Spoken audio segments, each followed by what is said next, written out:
గెలుపంటే ఏదో ట్రోఫీ అందుకోవడం కాదు, అస్సలు కాదు.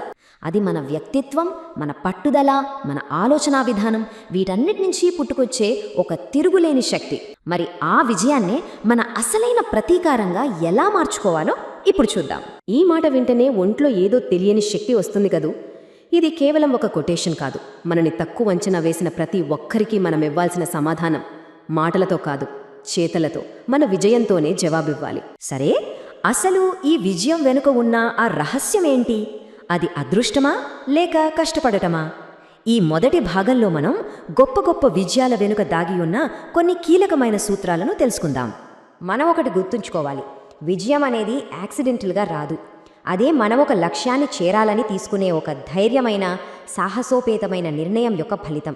మనం వేసే ఆ ఒక్క అడుగే మనం మొత్తం ప్రయాణానికి పునాది వేస్తుంది. ఇప్పుడు ఇది చాలా ఆసక్తికరమైన విషయం.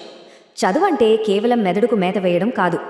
నిజమైన, సంపూర్ణమైన విద్య అంటే మెదడు, హృదయం, ఆత్మ, ఈ మూడింటిని ఒకేసారి అభివృద్ధి చేయడం.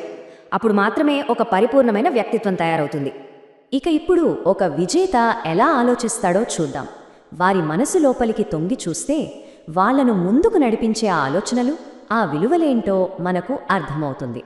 గొప్ప వ్యక్తులకు, సాధారణ వ్యక్తులకు మధ్య ఉన్న తేడా ఇదే. గొప్పవాళ్లు ఎప్పుడూ ఉన్నతమైన ఆశయాల కోసం బతుకుతారు. కానీ చాలామంది వాళ్ళ దృష్టి అంతా చిన్న చిన్న కోరికలు అంటే ఆశల మీదే ఉంటుంది. ఈ చిన్న తేడానే వాళ్ళ జీవితాల్లో చాలా పెద్ద మార్పుకు కారణమవుతుంది. అందుకే పైకి కనిపించే ఆకర్షణకు, లోపల దాగి ఉన్న నిజమైన ప్రతిభకు మధ్య తేడాను మనం గుర్తించాలి. ఆకర్షణ కంటిని మాత్రమే ఆకట్టుకుంటుంది, అది తాత్కాలికం. కానీ ప్రతిభ నేరుగా హృదయాన్ని తాకుతుంది, అది ఎప్పటికీ నిలిచిపోతుంది. ఇది చాలా ముఖ్యమైన సూత్రం. ఆటలో గెలుపోటముల కంటే మనం ఎలా ఆడామన్నదే ముఖ్యం. అవును, మోసంతో గెలిచే గెలుపు కన్నా నిజాయితీగా పోరాడి ఓడిపోవడమే ఎంతో గౌరవప్రదమైనది. మన నైతికతను ఇది నిలబెడుతుంది. సరే, ఇప్పటిదాకా ఆలోచనల గురించి మాట్లాడుకున్నాం. ఇక ఆచరణలోకి వద్దాం. విజయం కోసం అసలైన పోరాటం ఎలా ఉంటుందో ఇప్పుడు చూద్దాం. దీని అర్థం చాలా స్పష్టం కదా. మాటలు కాదు, చేతులు ముఖ్యం. మనం ఎంత కష్టపడుతున్నామో చెప్పడం కాదు, ఆ కష్టానికి ఫలితమేంటో చూపించాలి. మన రిజల్ట్సే మన గురించి మాట్లాడాలి, అంతే. చాలామంది గెలుపంటే మనల్ని విమర్శించిన వాళ్ల మీద పగ తీర్చుకోవటం అనుకుంటారు. కానీ అది కాదు. నిజమైన గెలుపంటే మనం అంత ఎత్తుకు ఎదగాలి. ఇంకెవరూ మనల్ని వేలెత్తి చూపించడానికి కూడా సాహసించకూడదు. అదే అసలైన విజయం. ఇది జీవితంలో ఒక కఠోర సత్యం. మనకు నిజమైన జ్ఞానం, ధైర్యం సుఖాల్లో, సౌకర్యాల్లో రావు, కష్టాల కొలిమిలోనే పుడతాయి. కాలే కడుపు, కారే కన్నీళ్లు మనకు నేర్పే పాఠాలు ప్రపంచంలో ఏ పుస్తకమూ నేర్పలేదు. ఇప్పుడుదాకా మనం ఎన్నో విలువలు, సూత్రాల గురించి మాట్లాడుకున్నాం. మరి ఈ లక్షణాలన్నీ ఒకే వ్యక్తిలో ఉంటే? అలాంటి ఒక నిజమైన హీరో కథను ఇప్పుడు చూద్దామా? ఆయనెవరో కాదు. అవును, మనం అర్జునుడి కథలోకి వెళ్తున్నాం. ఒక నిజమైన విజేత వ్యక్తిత్వాన్ని ఎలా నిర్మించుకోవాలో ఆయన జీవితం మనకొక అద్భుతమైన పాఠం నేర్పుతుంది.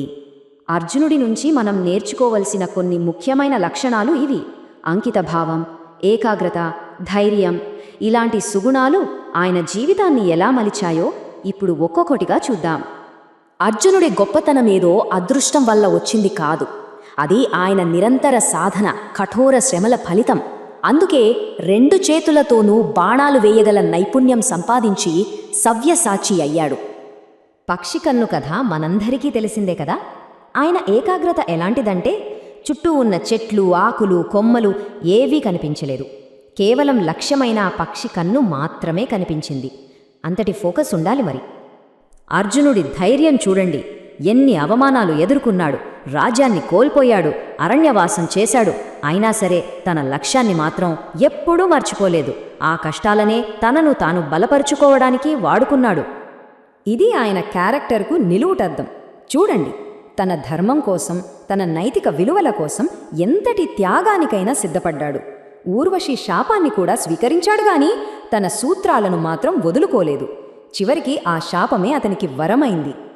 నిజమైన బలమంటే అన్నీ మనకే తెలుసని అనుకోవడం కాదు, అవసరమైనప్పుడు సహాయం కోరడం. కురుక్షేత్రంలో అంతటి వీరుడే సందేహంలో పడ్డప్పుడు మార్గదర్శనం కోసం కృష్ణుడిని ఆశ్రయించాడు. అదీ వినయమంటే.